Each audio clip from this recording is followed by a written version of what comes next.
Believe it or not, New Age spirituality actually stole manifestation from Christianity, and they're using it much more and much better than Christians at this point. Manifestation is a new word, but the idea and the system exists in the Bible. God invented it. He was the first to do it, and we are meant to use it. Welcome to Maddie Goes Deeper. So what is manifestation as we know it today? It's basically bringing something to fruition in the natural world from your mind. So creating something through thought. You infuse that thought with belief and intention, then through that process of holding that thought with belief and intention and emotion, structure is kind of built around that in the natural world, and then it comes into fruition.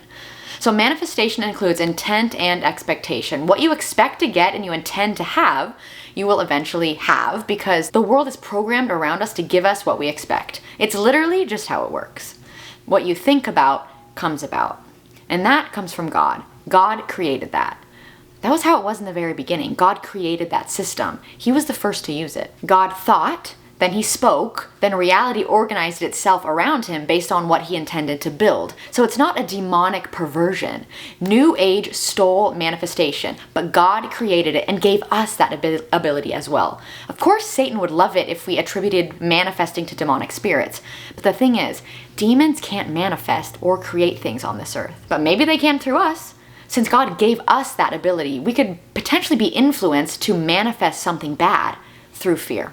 You know when you're fearful of something, like you're fearful that something will happen and you're constantly thinking about it and feeling it, then it's gonna happen. Wouldn't Satan love it if we were scared of the gift that God gave us? Wouldn't Satan love it if we were scared of manifestation? Or that we didn't realize that we are manifesting with fear? When I say manifesting is a system that God created, think of it like this, okay? So we are constantly manifesting without even realizing it, because that is how God, our creator, made us and made the universe. For example, when you dwell on a fear, you speak it, think about it, feel the fear, that is manifesting the fear from inside your head into reality. That's what I mean when I say it's a system. It's how God created us and the universe. It's just how it all works. All systems can be used for good or evil. And when I say that, what I really mean is for God or against God. So of course, Satan would want us to be blinded to the power that God has gifted us. Be blinded to the way the universe actually functions.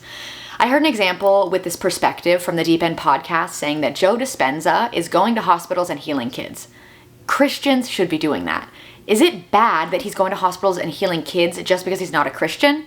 No. God created the system of manifestation, and so Christians should be using that to heal kids. And maybe people will say like, well, it's the demons healing kids. No, it's not. Demons don't do that. New Age even has the faith element. Joe Dispenza has faith in this system. He has faith that it will work, and then it does.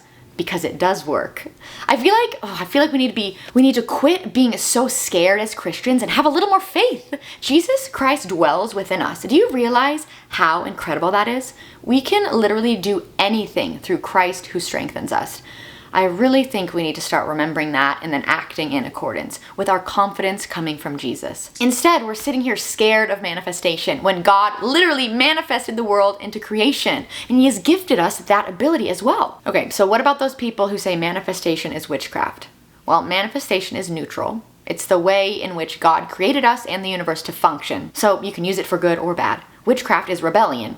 Can you think about or manifest things that are in rebellion against God? Of course. So in this case, you could be using it against the purpose that it was made for. That's why in Philippians 4:8 it tells us to make sure and think about continually and dwell on things true, pure, holy, and righteous. And if you really think about it, if we are constantly in communion with God, praying, reading scripture, then we know and can have faith that we're on the path that Jesus has laid out for us. When we are constantly in deep communion with him, our desires are in alignment with him. So then we need to have faith that those desires will come into fruition. If you have faith that something is going to happen, then you feel it deep within yourself, which influences your thoughts, your feelings, emotions, and action. All of that is your energy and what you're putting out into the world. That is manifestation. It's faith. Anyway, thank you so much for watching. I really hope this helped open your mind to what manifestation really is, even though it's become this word, this demonic word. And also, none of these things that I talk about on this channel are any arguments regarding salvation. I believe that Jesus Christ is the risen Son of God, and honestly, thinking about these different interpretations of the Bible and reading scripture and researching really has made the whole Bible and the entire world come alive for me, and it's a way that I grow closer to Jesus and how my faith grows as well. So I hope you enjoyed this video. Make sure to like and comment. I'd love to hear your opinion. Even if you disagree, always feel free to disagree. I think we can all coexist peacefully in this world even when we have different worldviews. But I love to always hear what you're thinking about in the comments, and I'll see you in the next one.